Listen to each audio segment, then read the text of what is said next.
Hi, welcome back to my channel. This book review is for Secluded Cabin Sleep 6 by Lisa Unger.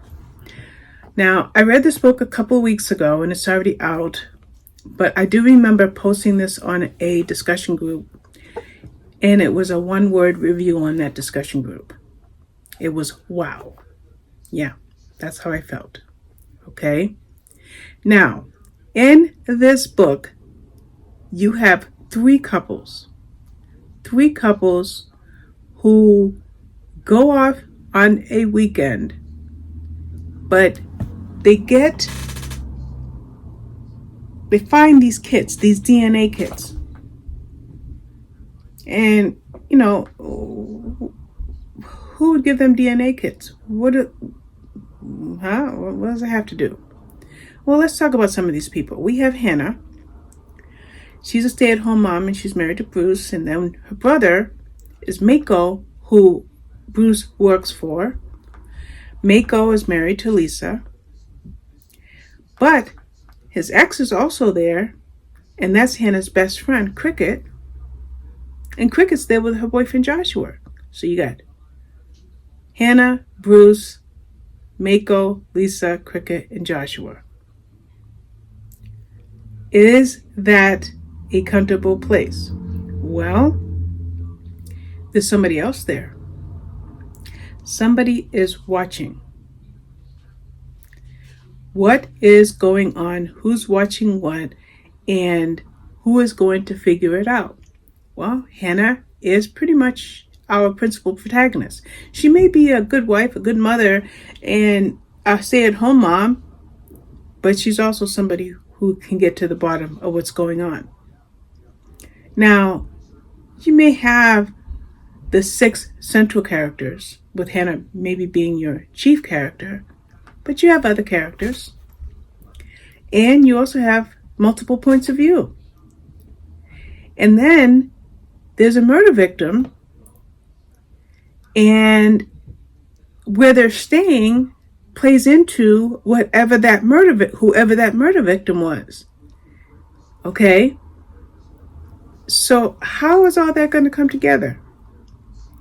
And what in the world does DNA,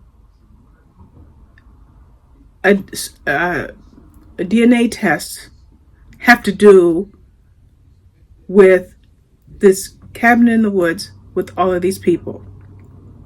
Okay?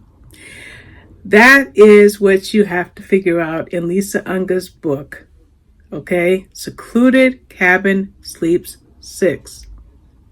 Okay? Now, we have a narrator.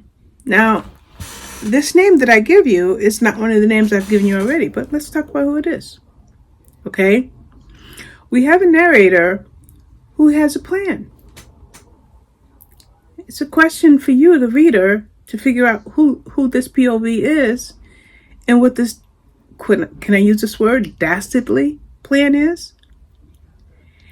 And why do things seem so good at first and turn to be so bad at the end? Now, I got this book as an audiobook, and I had the narrator, and her name was Vivian Lehaney, and I think she did a great job. And the reason I loved her narration of this book was because she had to do all of these points of view. And while doing all these points of view, she had to make sure that she didn't drop our attention, our interest into what was going on with all of these characters. Okay? And then when you look at the underlying reason that all of these people were in the same place and what the end game was, the end game, that's what got to me. Okay? Now, you would consider this definitely to be a locked room mystery, right? Because they're out in the middle of nowhere. Turns out that they might all be stranded. And there's more than one story going on. And there's some darkness, some the strong situations that lead to the intensity that Secluded Cabin Sleep 6 brings out. And then you find out what in the world that DNA test that showed up out of nowhere had to do with any of this. Okay? And then the end game. I'm sorry for laughing. The end game. Okay? And there's some seriousness in it. Because when there's a subject of sexual assault that comes up in the Me Too movement, I can't disregard that. And I'm certainly not smiling at that. But Lisa Unger did a great job with this book. Okay? And when you read this book, there's one character that you kind of want to point your finger at, and that's Bracken. He owns the cabin. He's a creep. I think I can say that in all fairness. So,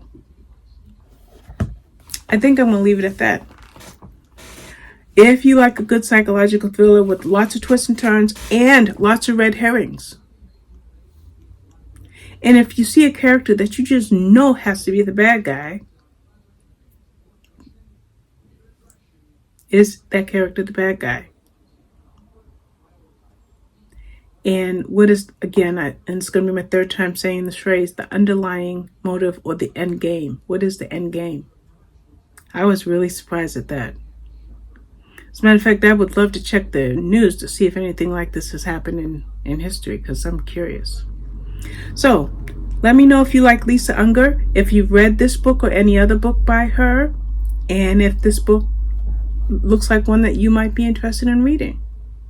Alrighty, thank you for watching. Bye-bye.